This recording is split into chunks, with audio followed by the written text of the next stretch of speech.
Bueno, muchachos, bienvenidas a todos nuevamente a nuestro espacio de tutoría virtual. Es un gusto nuevamente contar con ustedes en estos momentos en donde posiblemente tenemos la primera vacuna del COVID-19 y seguramente tendremos espacios para discutir sobre eso. Hoy vamos a tener un nuevo tutor, el profesor Rodolfo, que por allá lo vemos en pantalla y que pues lo saludamos aquí a este espacio que ya muchos lo conocen, por ahí lo estaban saludando, profe, ¿qué más? Hola Andrés. Profe, tienes el micrófono apagado. Listo, ahí lo siento. Hola Andrés, ¿cómo está? Hola a todos y todas, espero que estén muy bien. Saludándolos pues de nuevo a los que me conocen tal vez, a los que no, pues me presento de nuevo. Mi nombre es Rodolfo Rodríguez, licenciado en Ciencias Sociales. Pues ya he venido trabajando ya un tiempito con CUEPA, las monitorías virtuales, y pues al parecer nos ha ido como bien. También digamos que celebro lo que menciona Andrés. Sabemos que nos encontramos en una situación algo difícil para la mayor parte del mundo y esperamos con mucho cariño que no vaya afectado a nuestras familias y que no vaya a afectar de ninguna u otra forma. Entonces, pues celebramos que posiblemente hay una cura. Vamos a ver también cómo la disposición de las autoridades para cómo gestionan esto. Pues hay que verificar mucho. He visto algunos comentarios de que no ha sido pues probada no ha sido lo suficientemente probada, pero bueno, no se sabe. ¿Sí? Igual, los científicos no somos, yo no, por lo menos no soy un científico de ese tipo de cosas. Entonces nada, bienvenidos a las clases sociales y pues esperemos sacarle buen provecho pues a las sesiones, a las temáticas. Somos ciclo 4, es decir, tenemos octavo y noveno, por lo cual pues octavo va a tener su propia hoja de ruta, noveno va a tener su propia hoja de ruta, y vamos a entrelazar las temáticas de una manera muy especial para que no quede nada por fuera. Es decir, vamos a particularmente octavo tiene un ciclo de sociales mucho más histórico en el ejercicio de carácter internacional. Entonces vamos a ver las guerras mundiales, vamos a ver las revoluciones del siglo XX, por ejemplo, entre otras cosas. Y por lado de noveno, pues nos vamos a enfocar mucho más al ejercicio histórico de Colombia. ¿Sí? Entonces, para poder completar un poco y darle una dinamicidad histórica al asunto, entonces vamos a ver primero el contexto internacional y luego pues nos vamos a enfocar al contexto colombiano, ¿cierto? Para que nos entendamos. Entonces, pues bienvenidos. No sé si tengan preguntas frente a las clases, frente a las monitorías, frente a las plataformas. Dime. Profe, sí, profe, lo que pasa es que al inicio siempre hacemos como unos anuncios parroquiales muy rápidos, entonces yo me voy a tomar unos minutos rápidamente para Dale. que, entonces son 5 cosas rápidas para poder iniciar con la sesión, muchachos. Entonces la primera es poder renombrarnos, ¿no? Siempre es importante eso para tomar la asistencia. Entonces lo que vamos a hacer según lo que aparece en pantalla es recordar cómo es el proceso. Entonces lo primero que debemos hacer es ubicar la pestaña de participantes que se las aparece aquí, la parte superior. Aquí aparece en la parte superior, pero esto lo van a encontrar en la parte inferior de su pantalla, ¿listo? Después de que ustedes le den clic ahí encima de participantes, les va a aparecer esta pestaña. En esta pestaña tienen que ubicar el botoncito de más, ¿listo? Entonces, después de ubicar el botón de más, van a darle clic y les va a aparecer otra pestaña que les va a decir renombrar. Entonces, es muy sencillo.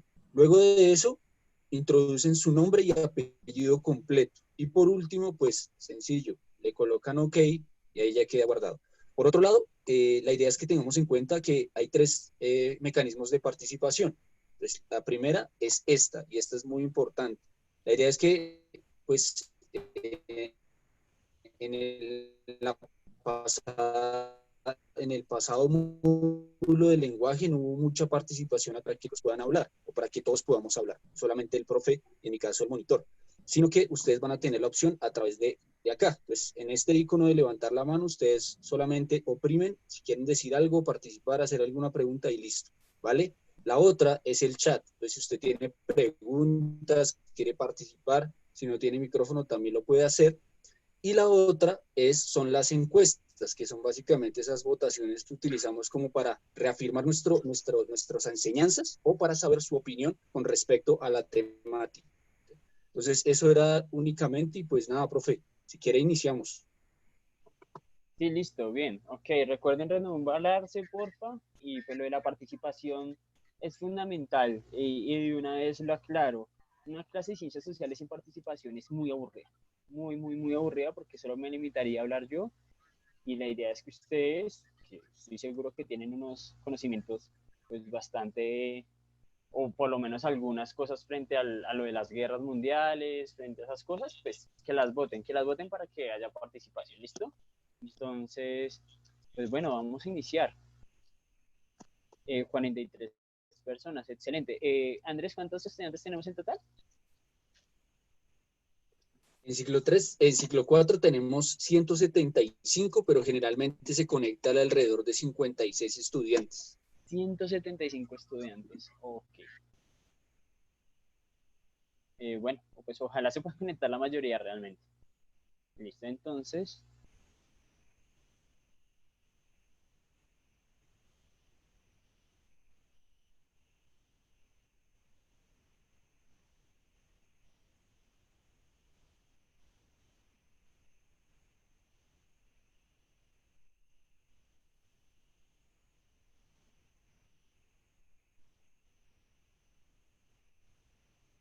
porfa, la persona que estoy seguro que lo hizo por error, que llenó la pantallita, eh, pues hay que evitar ese tipo de cosas, ¿listo?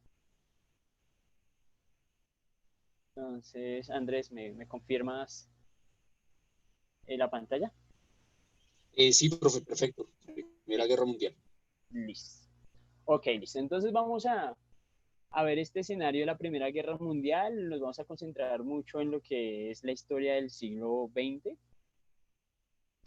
lo que un señor, uno de los historiadores más importantes pues, del mundo académico, va a llamar la corta historia del siglo XX, precisamente, que inicia en 1914. Él le va a poner una fecha histórica, que inicia en 1914 y va a acabar en 1992, exactamente. Va a decir que esa es la pequeña historia del siglo XX. Y vamos a ver, digamos, algunas características fundamentales de la Primera Guerra. Primero, ¿qué es la guerra? ¿Cierto? La guerra, la Primera Guerra o la Gran Guerra, ¿por qué creen, y una vez para participar, por qué creen que se llamó la Gran Guerra?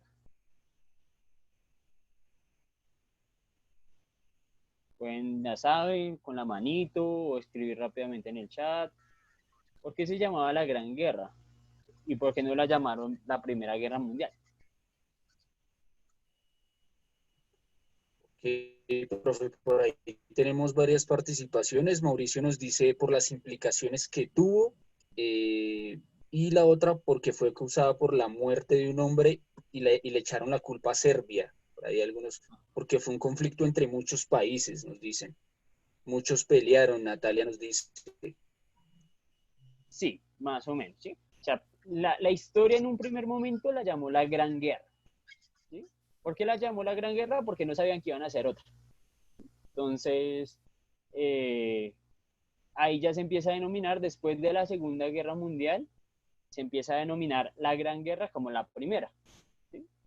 Porque, bueno, es inimaginable que después de una catástrofe como esta se hicieran hacer o provocaran otra, ¿no? Entonces, la Gran Guerra se llama así porque es muy fácil, ¿no? No sabían que iban a hacer otra. Entonces, muy acogiéndome ustedes, eso es una guerra normalmente por las potencias europeas que se van a desenvolver, o bueno, se van a desenvolver otros conflictos en África, pero principalmente en Europa, ¿no? Y vamos a tener unos antecedentes bien importantes, ¿cierto? Entonces vamos a tener unos antecedentes. El antecedente más importante de esto es la entrada del mundo a un escenario de carácter capitalista, ¿cierto? Después de la revolución industrial, como en el finales del siglo XVII, sí que se va a desarrollar muy fuerte en el siglo XVIII, los países europeos se van a potenciar en términos de una infraestructura en ciudades, se van a fortalecer en infraestructuras de producción, es decir, fábricas, empresas, etcétera, y fundamentalmente se van a potenciar en tecnología militar en su momento, ¿sí? Van a haber unos procesos muy importantes, entonces vamos a tener, por un lado, vamos a tener unos países muy importantes en el mundo. Bueno, digamos que la potencia mundial en el siglo XVIII va a ser el Reino Unido e Inglaterra. ¿Por qué creen que Reino Unido es el principal líder de la cabeza mundial en el momento?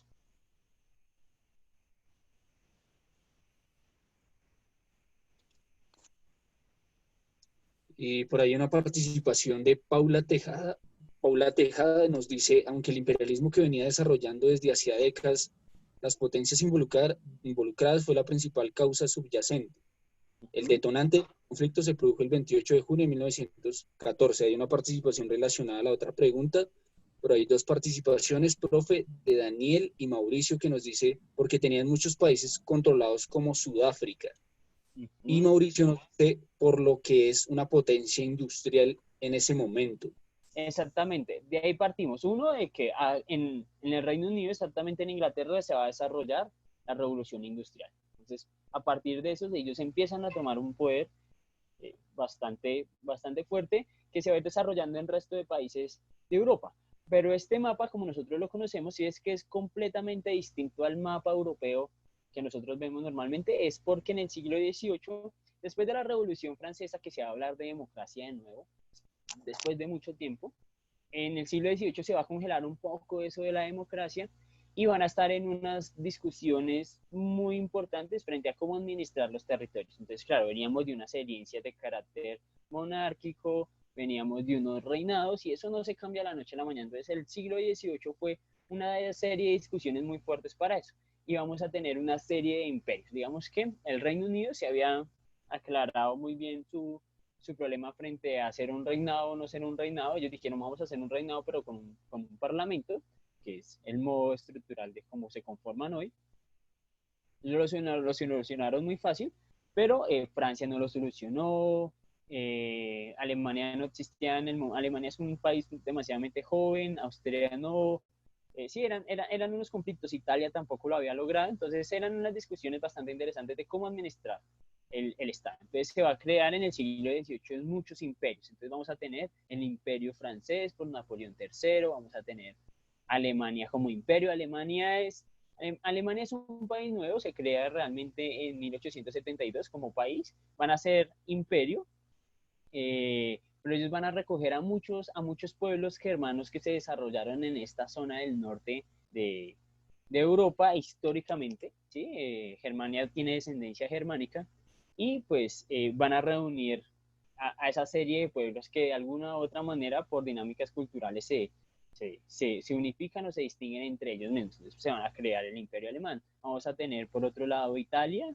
que tiene un conflicto gigantesco después de la caída del Imperio Romano en el 476, porque no se va a poder unificar como está en, en vistas o en vísperas del mar Mediterráneo, pues siempre va a ser una zona muy conflictiva en términos de las invasiones. Vamos a tener al imperio austrohúngaro por otro lado, vamos a tener el imperio ruso por otro lado, vamos a tener por acá el imperio otomano, por ejemplo, ¿sí? Vamos a tener varios imperios. Y esta guerra va a estar especialmente enfocada hacia la guerra de los imperios.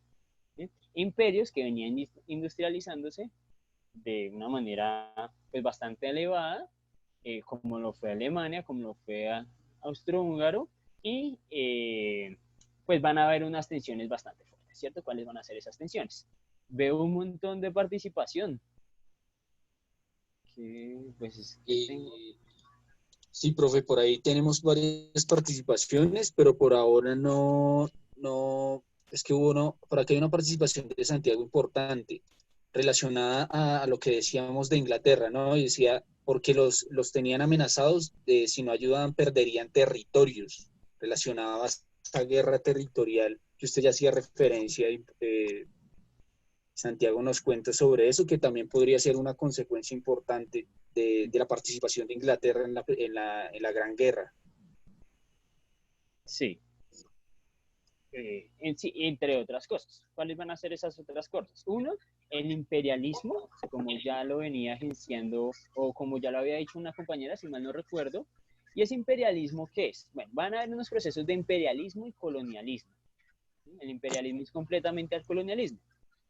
Ejemplo, el colonialismo hace parte de un ejercicio de un país o de otro estado, se ancla o se establece dentro de otro estado y cambia toda la estructura social y la configuración social de ese país. Ejemplo, cuando los españoles llegaron a nuestro territorio, ellos hicieron un proceso de colonización.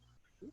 Ese proceso de colonización en que se enfocó en cambiar, repito, nuestro modo de estructura social, nuestra religión, ¿sí? Creencias, etcétera, y empezaron a administrar nuestros recursos.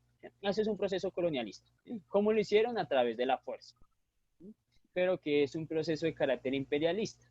El imperialismo, de la misma forma, controla políticamente otro país, lo controla militarmente, de alguna u otra forma, pero no necesariamente ese país tiene que estar metido dentro de otro país. Un ejemplo muy concreto, lo que hace Estados Unidos con Colombia es un ejercicio de carácter imperialista. ¿Cuál es?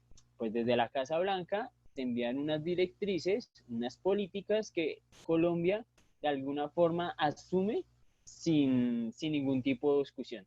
¿Sí? Entonces, lo de los soldados gringos, bueno, vamos a enviar soldados gringos, listo, vengan, traigan soldados gringos, ¿sí? Cuando eso tiene unas implicaciones políticas, normativas bastante fuertes. ¿Sí? Entonces, ese es el carácter imperialista.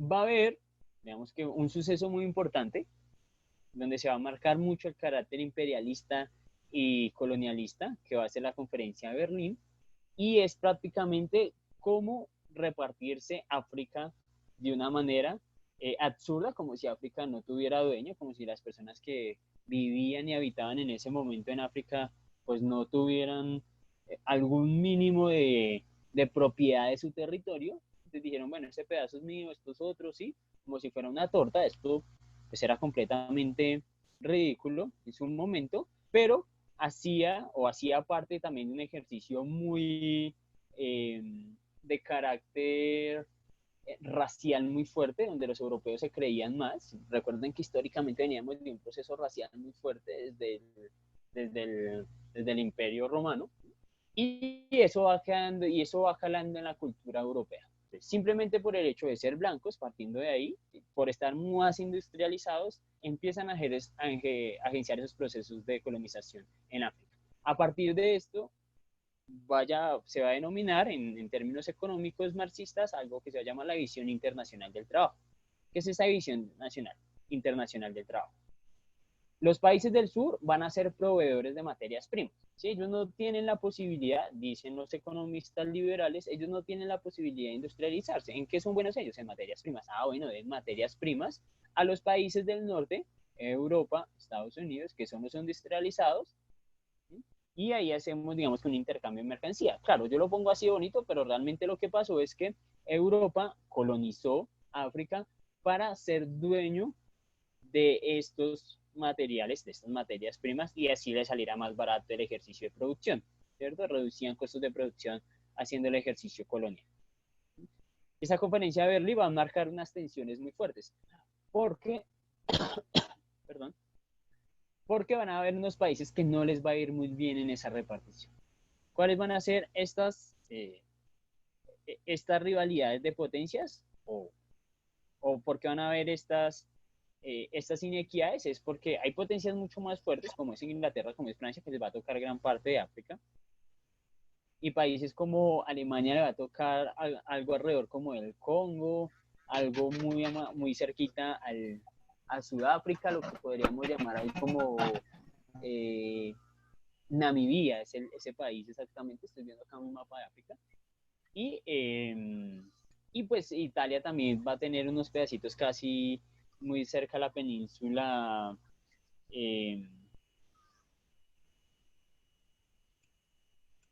Se me fue el nombre de esta península, lo siento. Arábica, listo, la península arábica. ¿Sí? Entonces va a tener ahí algo muy cerca a Mozambique, a Etiopía, y va a estar un poco Italia, pero digamos que en términos territoriales es muy pequeño para el resto de lo que tienen las grandes potencias como Inglaterra y Francia, ¿sí? Vamos a tener otro imperio gigantesco, efectivamente, que es Rusia, y pues estas personas, sobre todo los países como Alemania e Italia, pues no van a quedar conformes, ¿sí?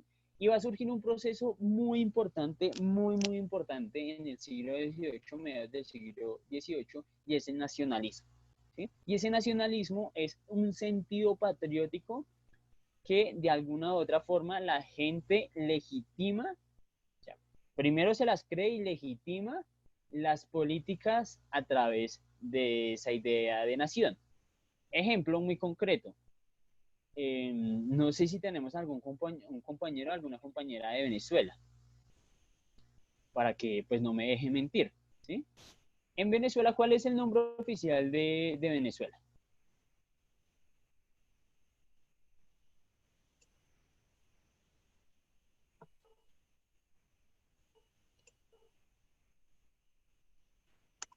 Posiblemente no haya todavía ninguno. Yo creo que sí. República Bolivariana de Venezuela, nos dice Daniel, profe. Sí, exactamente. Ese es el nombre, República Bolivariana de Venezuela. Y eso es importante tenerlo en cuenta. ¿Cuál es nuestro nombre oficial? República de Colombia. No más, así, a secas, como se dice por ahí. Las personas que, digamos, en todo ese proceso de migración que hubo antes de la pandemia, efectivamente, hubo unas personas que se quedaron allá, ¿sí? Que le creían al gobierno, que marchaban y hacían una serie de cosas, ¿sí? Esas personas que se quedaron allá, se quedaron por una idea. ¿Cuál idea era? ¿Cuál creen que era esa idea?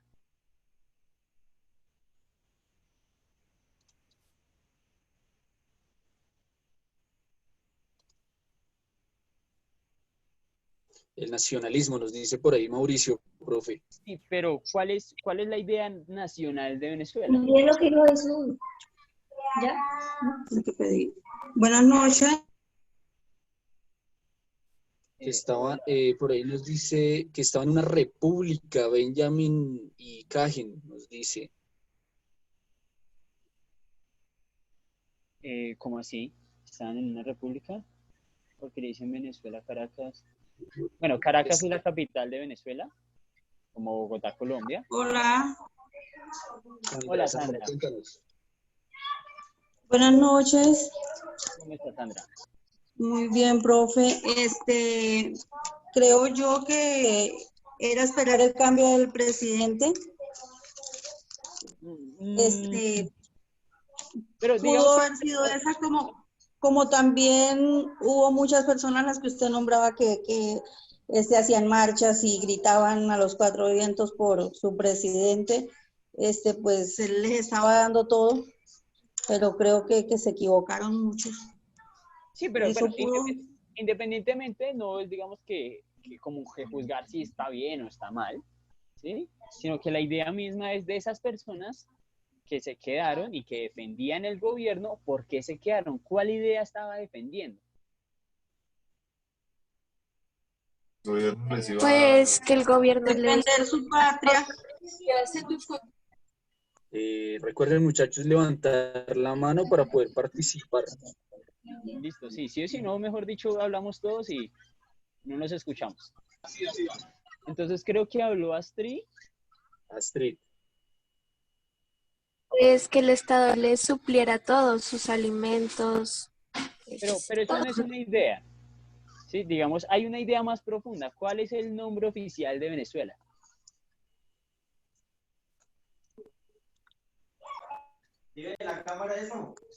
Socialismo.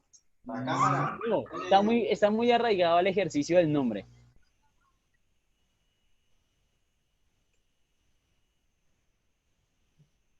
Por allá lo habían dicho, por aquí Astrid nos dice República Bolivariana. Entonces ahí Sí, está la clave. Ahí está la clave. ¿cuál es la idea? ¿Cuál es la idea? ¿Los bolívares? No. Tiene que ver, pero ahí hay algo más profundo, muchachos. Pilas ahí. Es una abstracción mental que ustedes hacen del nombre. Es muy fácil. ¿Cuál es esa idea? La idea de Simón Bolívar, exactamente, muy bien, Mauricio Andrés Castro Morales. Es Bolívar, ¿sí? O sea, posiblemente, y estoy seguro, en su mayoría, estas personas ni siquiera querían a Maduro, ¿sí? Ellos se quedaron allá a defender la idea de Simón Bolívar que Chávez implantó en parte de la sociedad venezolana, ¿sí? Esas personas que hicieron desperos colectivos chavistas, etcétera, defienden es la idea de Bolívar, no defienden a Maduro, tal vez no defiendan ni siquiera Felipe del Mercado, ni ese tipo de cosas, sino defienden es una idea política de Simón Bolívar. ¿Sí? ¿Qué diferencia entre muchas cosas? Un venezolano promedio sí sabe quién fue Simón Bolívar y pues nosotros los colombianos no sabemos quién es Simón Bolívar, y eso que tenemos Plaza Simón Bolívar, Panadería Simón Bolívar, acá en Bogotá tenemos Hospital Simón Bolívar, Localidad Simón Bolívar, bueno, un montón de cosas Simón Bolívar, pero no sabemos quién es Simón Bolívar, no sabemos cuál es la propuesta política de Simón Bolívar, ¿cierto? Pues que es una de las personas más importantes del siglo XIX, entre otras cosas.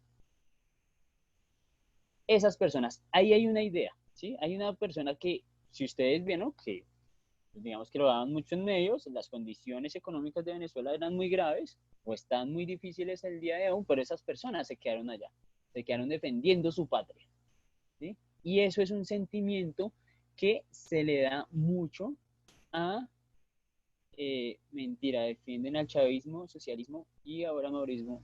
¿Qué dice Sandra? Mentira, defienden, ahí te falta una coma, mentira, defienden al chavismo, socialismo y ahora madurismo, no los legados de Bolívar, ellos defienden el legado de Chávez. Y es que el legado de Chávez, en términos muy concretos, son unas políticas muy parecidas a las de Bolívar. ¿Sí? Ahí tendríamos que entrar en una discusión y empezar a mirar quién fue Bolívar, quién fue Chávez, pero bueno, esto es como otra clase, ¿cierto? Es una clase mucho más de actualidad, que es muy interesante, igual pues siempre se puede discutir frente al asunto. A lo que hoy es que ese sentido nacionalista de muchas personas, o más bien, hago otra pregunta. Aparte de su familia, ustedes, porque sé que hay algo que los amarra a Colombia, aparte de su familia.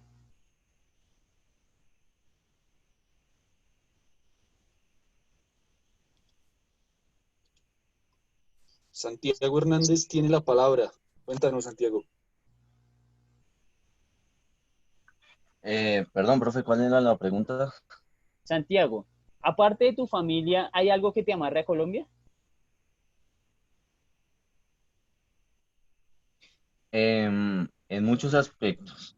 en positivos y negativos. En positivos, visitar destinos turísticos, pero en aspectos negativos estaría la economía del país, lo difícil que es pagar impuestos, o sea, la repartición de dinero. Eso es O sea, para mi punto de vista. si te dan la oportunidad de irte, te vas.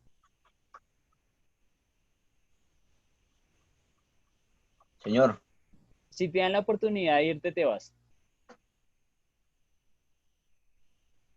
sí, señor, claro que sí. Y tal vez, o no sé si otra persona quiera opinar sobre el asunto, pero tal vez sea la respuesta de casi todas las personas que Es, estamos acá. está- Dice Sonia Acas, amor a la patria, el sentirse orgulloso de ser colombiano. Sonia, si te dieran la oportunidad de irte a otro país, ¿te vas o no te vas? Dice Miguel, yo sí me voy. Juan Pablo, yo sí me iría. Natalia, yo sí me voy. Profe, tenemos una participación de Mauricio por ahí. Tienes la palabra, Mauricio. Dale, Mauricio. Hola, profe Rodolfo. Hola. Por mi parte, más que el hecho de haber nacido acá en Colombia o que mi familia sea de acá, pienso que todos los que nacimos en un país tenemos la obligación de velar por ese país. Entonces me parece que el nacionalismo como tal es algo positivo tenerlo, porque en base muchos de los problemas que pasan acá en Colombia es por no tener esa identidad de que somos colombianos, de querernos ir para otras partes. Entonces, por mi parte, a mí sí me gusta estar acá en Colombia y pues no, en un futuro próximo no me iría de acá del país. Sí, es que eso es una discusión bastante fuerte. Entrarnos en esto es una discusión bastante fuerte, porque uno podría decir, bueno, o sea, ¿qué me ha dado Colombia? Listo, una tierra hermosísima, una familia hermosísima, paisajes hermosos, muchas cosas. Pero, como lo dijo el anterior compañero, no, es que acá la situación es difícil, las oportunidades son difíciles, hay muchas cosas difíciles que tal vez en otro país se puedan desarrollar de una mejor forma, ¿cierto? Por ejemplo, la educación, ¿no? Yo me iría para Argentina, que el estudio es gratis, ¿no? Yo me iría para otro lado, ¿sí?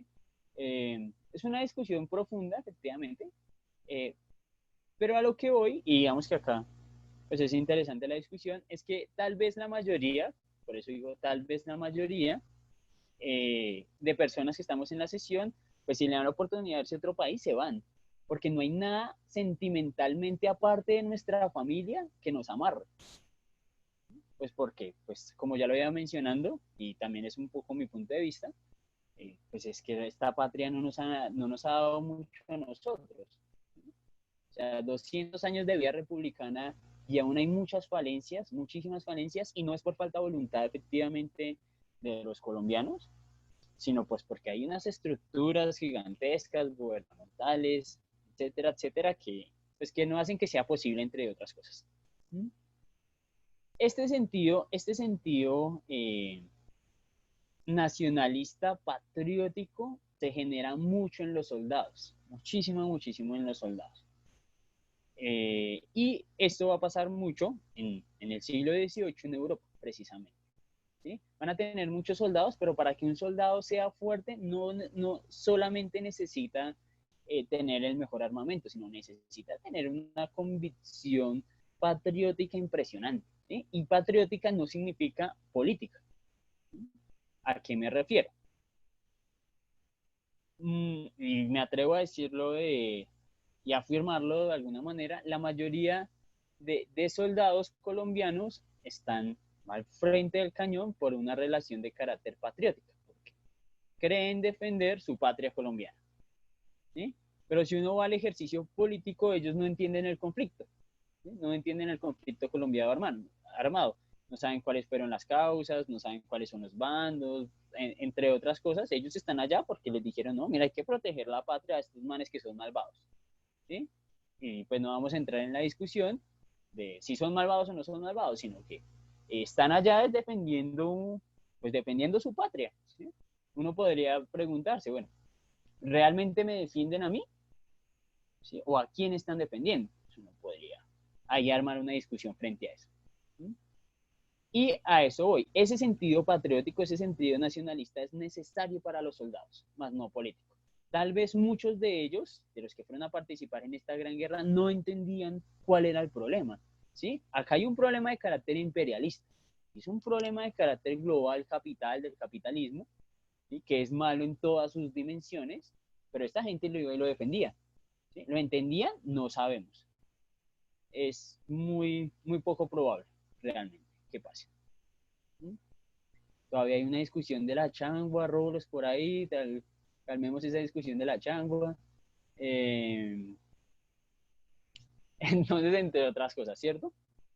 Bueno, esto va a ser muy importante porque vamos a tener unos soldados fuertes en términos de armamentos y vamos a tener ese sentido patriótico que no hay nada más fuerte un soldado que un sentido patriótico que lo lleve a la guerra, ¿sí? Entonces, cierro esto. Bueno, van a haber otros antecedentes, una debilidad del Imperio Turco Otomano, una rivalidad entre Rusia, Austro-Hungría por el control de los Balcanes, ahí donde va a estar Serbia precisamente, una rivalidad entre Francia y Alemania por la zona de Alsacia y Lorena.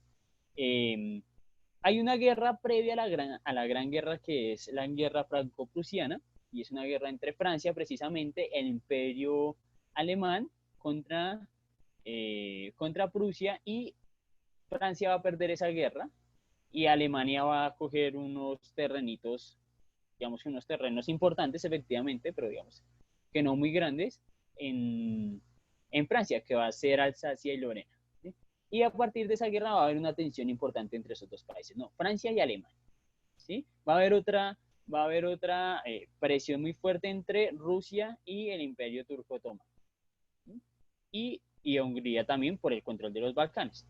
Entonces va a haber una tensión muy fuerte en Europa y va a empezar a existir una serie de alianzas que me van a permitir a mí pactar un pacto de ayuda a la agresión de estos países. Es decir, si yo hago un pacto con Andrés y yo le digo, Andrés, vamos a hacer un pacto, si a mí me atacan o a ti te atacan, pues yo te defiendo, tú me defiendes, listo, vamos a firmarlo, y vamos a anexar a estas personas, etc. Entonces vamos a tener dos bandos importantes, ¿no? Vamos a tener la triple alianza por un lado, vamos a tener la triple entente por un lado. ¿Cuál es la triple entente? ¿Cierto? Francia, el Imperio francés, el Imperio ruso y el Reino Unido. Y la triple alianza por otro lado, que va a ser Italia, aunque Italia después se va a volcar al otro bando, pero inicialmente va a ser Italia, Austria-Hungría y Alemania. Entonces vamos a tener esos bandos, la tensión está muy fuerte en Europa y va a pasar algo importante con Serbia. ¿Sí? Y es que Serbia está en un conflicto, se está independizando mucho, se está independizando políticamente del Imperio Turco Otomano. No saben qué hacer, un momento político muy confuso para ellos porque no sabían si ser independientes, no sabían si unirse al Imperio Austrohúngaro, no sabían si unirse al Imperio Ruso. ¿Sí? El Imperio Ruso, digamos que todo esto que son los Balcanes, siempre han tenido una cercanía cultural muy fuerte con Rusia. Entonces, el primer acercamiento que va a hacer es con Rusia. Sí, que les ayuden, sin embargo, habían tensiones bastante fuertes, otros querían ser independientes, etc. Austria quiere que Serbia se anexe a su territorio, ¿sí? Y va a enviar a un emisario digamos que una reunión diplomática, y este señor, que va a ser el archiduque Francisco Fernández, va a ser Francisco Fernando, va a ser el causante de esta guerra, ¿sí? Muchos profesores de ciencias sociales dicen que pues, pudo haber sido detonado por una u otra guerra, pero la muerte de este señor efectivamente es algo importante. O sea, no era cualquier señor de la esquina que enviaron a esa relación diplomática, o sea, era el heredero al trono del imperio, no era cualquiera. ¿Sí? Entonces, él va efectivamente a Serbia a hacer digamos que esa reunión de carácter diplomática para ver si se unían al Imperio Austrohúngaro, y un fanático siervo, de los nacionalistas siervos, de los que querían una independencia del imperio y de Rusia y de todos, pues mata al archiduque Francisco Fernando junto a su esposa. Austria va a declarar o a generar esto como si fuera una guerra, y pues va a enviar tropas, va a decir, esto es un ataque de guerra directa, va a enviar tropas a Serbia, obviamente para poderla conquistar, pero como ellos ya estaban aliados, digamos, una parte de Serbia estaba aliado con Rusia, Rusia va a enviar sus tropas. Eric. No, creo que no hay nada. ¿Sí? Rusia va a enviar sus tropas a Serbia. Entonces, ojo, porque acá tenemos un país de la Triple Entente y otro país de la Triple Alianza en un conflicto por Serbia. ¿Sí? Y bueno, cuando va a pasar esto, se va a activar automáticamente las alianzas y van a empezarse a gestionarse conflictos durante todos estos países. Recuerden que tenemos un conflicto franco-prusiano, Alemania-Francia, por los territorios de Alsacia y Lorena que quedan como por acá, y empieza lo que vamos a llamar, gracias a ese suceso, en 1914, la Gran Guerra o la Primera Guerra Mundial. No sé si queda claro o haya preguntas sobre eso. Me dirán. Bueno, muchachos, los escuchamos ahí para que nos hagan las preguntas pertinentes, ¿no? Para que participen, porque si no, eso queda muy aburrido. Es un profesor ahí hablando de historias, es muy aburrido. Por ahí dicen, hay muchas participaciones relacionadas a una situación que no tiene que ver con la clase. Muchachos, les pedimos por favor que centremos nuestra atención porque es solamente una hora. Entonces aprovechemos el espacio y ya pues, ustedes tendrán espacios externos para poder resolverlo. Entonces, por ahí hay unas preguntas importantes, profe, relacionadas a, de un momento, que aquí había una sobre Hitler. ¿Cuándo fue lo de Hitler? Nos preguntan, profe, que es un personaje...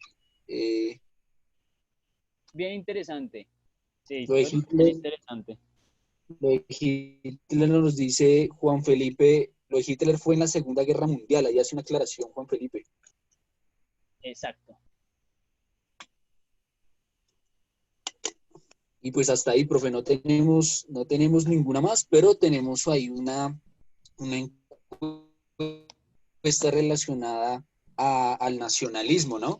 Entonces la pregunta fue, ¿cuál de las siguientes afirmaciones corresponde con el nacionalismo? Entonces, la primera, la A, dice, es un movimiento que defiende que las naciones, ciudadanos que comparten una cultura, una historia y una lengua propia. La segunda, la B, es tener derecho a tener un estado propio con el que se identifiquen. Y la tercera tenía que ver con lo que decía el profe, que es, si usted cree que el nacionalismo tiene que ver con un movimiento que defienden los exmilitares o los militares. Entonces usted podía ahí elegir cuál de esas tres opciones podría ser el nacionalismo. Tú lo pusiste en la pantalla, ¿cierto? Sí, profe. Nuevamente ahí comparto los resultados para que los puedas ver. Tenemos un 79%. Dale de nuevo porque no lo veo. Listo, ahí está. Un movimiento que defiende las naciones, ciudadanos que comparten una cultura, una lengua propia. Tienen derecho a tener un estado. Ojo con esto, está muy bien, efectivamente. Creo que la mayoría latino, pero hay que tener esto muy claro, que el estado no es igual a una nación. ¿Sí? La nación es una cosa, el estado es otra cosa. ¿Puede existir un estado sin nación? Perfectamente. Que es lo que pero es una afirmación propia, es una idea propia. Colombia es un estado sin nación, ¿sí? Y existen naciones sin estados. Por ejemplo, existe la nación, los guayú, por ejemplo. La cultura guayú, la comunidad guayú, son una nación, son la nación guayú. ¿Sí? ¿Dónde viven los guayús?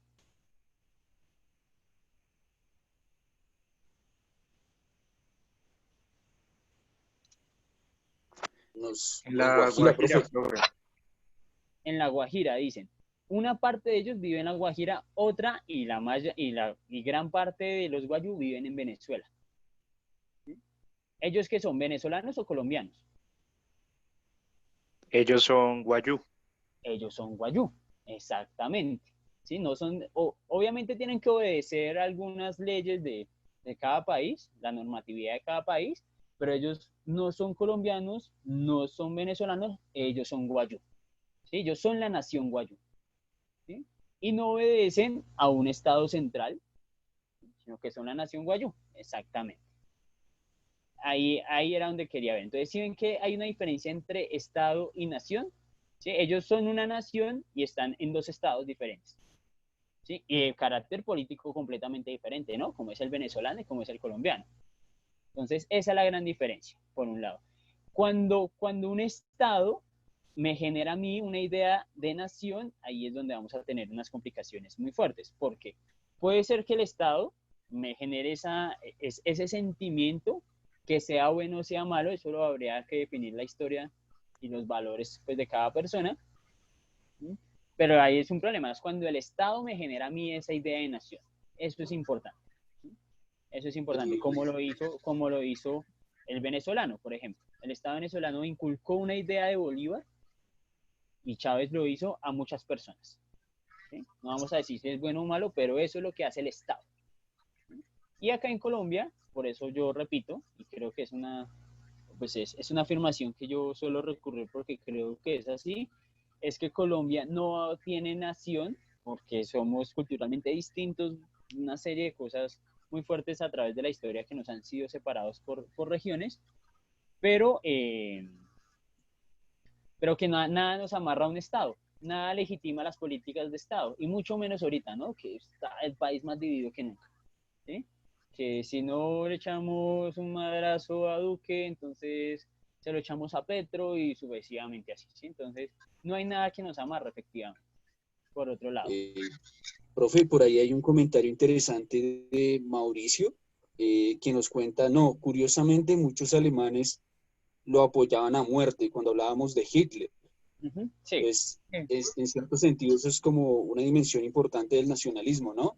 Apelar a una identificación con algo, que finalmente hay un ejemplo muy chévere en esta película del Padrino, que posiblemente ustedes la han visto, cuando el Corleone va en un carro, en un automóvil, en Cuba, y aparece como un insurgente con una bomba, y entonces se inmola, es decir,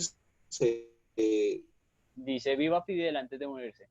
Explota, ¿sí? Explota al frente de la Guardia Nacional. Exacto. Y entonces lo interesante de eso es que lo que dice este señor, es que no, no Vito, sino Michael Corleone, le dice a uno de esos mafiosos, el mafioso de Cuba le dice, los insurgentes y estos sí, los que van a generar la revolución, van a ganar porque son capaces de dar la vida, son capaces de dar todo lo que tienen en términos de humanidad para defender una causa. Y eso es finalmente la dimensión nacionalista con respecto a no solamente lo que es un territorio, sino con respecto a una idea que tengo que defender. Y eso es importante también destacar, ¿no le parece, profe? Exactamente es eso. Sí, los invitamos, bueno, las 3 películas del Padrino son de culto. Si no se las han visto, les dejo una tarea para sus vidas. Es una genialidad, esto es una locura, es fascinante. Y la que menciona precisamente Andrés es la segunda. Ya hace como 15 días volví a hacer esa maratón porque me encanta. Y precisamente sale ahí y no es pensado es pensado desde un ejercicio político, pero desde una postura económica, que estaba haciendo Marco Corleone en Cuba, ¿sí? Y esto también lo vamos a ver mucho en las revoluciones del siglo XX, ¿no? Y es que Cuba era literalmente el prostíbulo de Estados Unidos antes de la revolución comunista de Fidel Castro. Profe, y pues, señor, o señora. qué pena interrumpirle, fue una pregunta. En la Primera Guerra Mundial habían 2 bandos, ¿sí? Sí. Creo que era la triple La triple, la triple alianza y la triple entente, ¿cierto? Sí, señor. Creo Sí. que sí. Vale, eso era, profe, gracias. Ya. Digamos que estamos ahí en stand-by porque iniciamos la guerra, ¿cierto? No hemos desarrollado la guerra, solo simplemente la iniciamos con Serbia. Sí, ahorita vamos a desarrollar mucho más ese ejercicio. Y para ir cerrando, ahí frente al tema de lo de la película, Marco Clooney va porque va a invertir en Cuba, pero él ve ese episodio y es muy importante. Ve ese episodio y dice, no, es que esta persona que se es capaz de matarse con una bomba para matar a, creo que mató ahí en ese momento como a un capitán, bueno, como un militar pues, de rango medio tal vez. Y el man dice, no, acá es imposible invertir, esta gente va a hacer la revolución, porque fue capaz, desde la economía y un análisis muy rápido político, de decir, acá no es la inversión. ¿Sí? Y pues en la misma película, días después, porque él estaba ya en diciembre, pues en días después pues, les va a coger el 31 y va a ser el triunfo de la Revolución Cubana. Entonces los invitamos, yo creo, por parte de Andrés y por mí, a ver esas películas que son hermosísimas. Listo, entonces, no sé, hay más. Por ahí yo vi una pregunta que si Estados Unidos entró en 1917 a la guerra, sí. A mí me pareció que Chávez hacía creer con su carisma que era nuevo Simón Bolívar, pero que en realidad era antípoda de Fidel Castro. Bueno, estas discusiones las vamos a dar mucho más adelante. ¿Listo? Entonces acá hay una pregunta. ¿Cambió la Primera Guerra Mundial el papel de la mujer en la sociedad? ¿Qué opinan ustedes? Rápidamente para que vayan contestando. Sí, profe, por ahí ya tenemos varias participaciones. Vamos a finalizar la Vale. votación para que usted pueda ver los resultados y pues poder discutir Okay. también sabemos que puede ser una consecuencia, pero también una transformación social importante que habría que destacar, ¿no? Entonces ahí van los resultados para los que participaron. Perfecto, la mayoría de las mujeres sí, no cambió especialmente. Sí, sí, ahí cambia profundamente y eso es una de las consecuencias que vamos a ver. ¿Listo? Entonces, muy bien a las personas, creo que es creo que la principal, efectivamente, pues B es importante y C, no, C cambia, la guerra cambia. La guerra cambia a hombres y a mujeres. Entonces, ese 7% no latino tanto. Entre A y B, ahí podemos coger cositas. ¿Listo? Entonces, pues vamos a seguir muy rápidamente porque pues en ese momento pues vamos a tener, tenemos que ver que Alemania tenía, antes de la guerra tenía 850.000 hombres en pie de guerra, es un ejército muy grande. Austria tenía 160.000, Francia iba aumentando, Rusia 2 millones de soldados, es un montón de gente, pero Rusia va a ser un caso muy especial porque Rusia no me va a formar a mí un ejercicio de carácter nacionalista. Rusia viene de una administración política de carácter monárquica a través de los zares y en su momento va a estar Nicolás II. Y pues es un país bastante atrasado en términos industriales, en términos culturales es un país bastante atrasado y sus soldados no van a tener ese ímpetu patriótico para defender a Rusia. Y es un ejército débil, tanto militarmente como moralmente.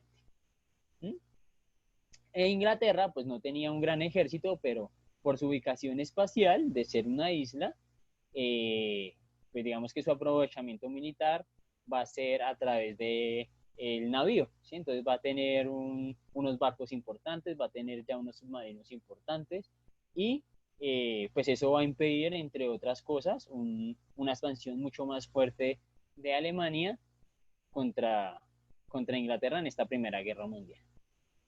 ¿Listo? Profe, por ahí tenemos una pregunta de Santiago. Santiago, cuéntanos. Esta estaba fuera de la, o bueno, dentro de la clase. Me preguntaba si ya puedo comenzar en la plataforma de redes sociales. Ya vamos a ver ahorita antes de terminar, pero sigamos con la clase, por favor, muchachos. Listo. Todavía no termino. Andrés, tú tienes clases ahorita, ¿cierto? ¿Tienes clase a las 7? Sí, profe. Sí, sí, sí. Ah, pues ya sí está por terminar. Listo, entonces, bueno, eso entre otras cosas, ¿no? Entonces vemos que son grandes ejércitos, eh, y acá vamos a ver un poco la tecnología, ¿sí? Que se estaba mirando en el momento. Y ojo acá, quiero finalizar con esto para hacer un breve resumen, es que las personas que entran a pelear esta guerra tenían un pasado distinto de guerras, ¿sí? Tal vez la guerra más impresionante hasta el momento históricamente era la invasión de Turquía hasta a Constantinopla, que fue con pólvora, se hicieron unos cañones gigantes, más o menos unos cañones de esta forma, y pues con pólvora ya la pólvora pues ya había sido inventado siglos antes, y pues se empieza a utilizar porque Constantinopla tenía unas grandes murallas, unas grandes barreras, y estos manes, boom, bombas, bombas, bombas. Es una guerra de carácter muy grande para su momento. Veníamos de guerras napoleónicas también, ¿sí? Que tenemos una guerra con Andrés. Andrés, tengo una guerra, nos vamos a ver mañana en tal lado. Lleve su tropa, yo llevo mi tropa y vamos a ver cómo nos va. ¿Sí? Era así ese enfrentamiento. Esta guerra es completamente distinta. ¿Por qué? Digamos que la aceleración tecnológica de las armas estaban fuera de cualquier mentalidad de guerra de estos soldados. Entonces tenemos aviones, tenemos metralletas, tenemos submarinos, tenemos gases venenosos, y esta gente estaba viviendo realmente pues una guerra de las galaxias, ¿sí? Si tenían antecedentes de sus familiares en las anteriores guerras y que les contaron, esto está fuera de cualquier otra guerra. Es una guerra nueva, es una guerra de mucha muerte, en cualquier momento me cae una bomba en la cabeza, es una locura. Esto es realmente trágico para la historia de la humanidad, este tipo de guerras. Listo, entonces, como para ir finalizando este escenario y para continuar el día de mañana, eh, recuerden que esta guerra va a iniciar por problemas de carácter nacionalistas, imperialistas, que se van a encontrar en esos problemas económicos por poseer más territorios. Y eso va a la mano de materias primas exactamente en África. Entonces, ahí iniciamos la guerra. Recuerden que el que me va a estallar esta guerra va a ser Serbia, con el asesinato de Francisco Fernando, y Austria va a invadir a Serbia, Rusia se mete y se va a activar las dos alianzas, ¿no? La triple entente y la triple alianza, como ya lo había mencionado el compañero. Entonces, compañeros, respondamos esto rápidamente. Sí, señores, Alemania. Entonces, no sé si hay una pregunta rápido porque, pues por tiempo, Andrés tiene que preparar otra clase. Y nada, espero que pues haya sido más o menos. Recuerden, tienen que participar. La participación está bien, me gustó. Hay bastante participación y como muy bien, muy bien, muy bien, muy bien. Realmente me gustó el grupo. Y son bastantes, ¿no? Chévere. Listo, profe, pues gracias nuevamente. Muy interesante la clase del día de hoy. Esperamos que continuemos de esta manera. Obviamente recuerden que este espacio lo construyen ustedes primordialmente, porque aquí la idea es que no haya un monólogo del profe, porque seguramente pues nosotros ya hemos estudiado esto y es importante que usted entienda, vaya entendiendo conceptos que en apariencia parecen difíciles, pero vea, si uno los pone en la realidad concreta, salen rápidamente. Entonces nos vemos mañana a la misma hora, profe. Y pues Listo, nada, hay que la pregunta de qué ejército usó por primera vez armas químicas.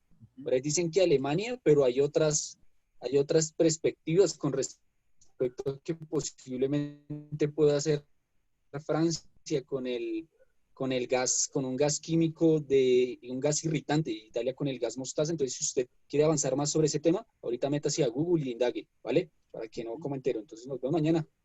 Listo, dale Andrés, nos vemos, que te vaya bien en la otra clase. Vale, hasta luego. Chao.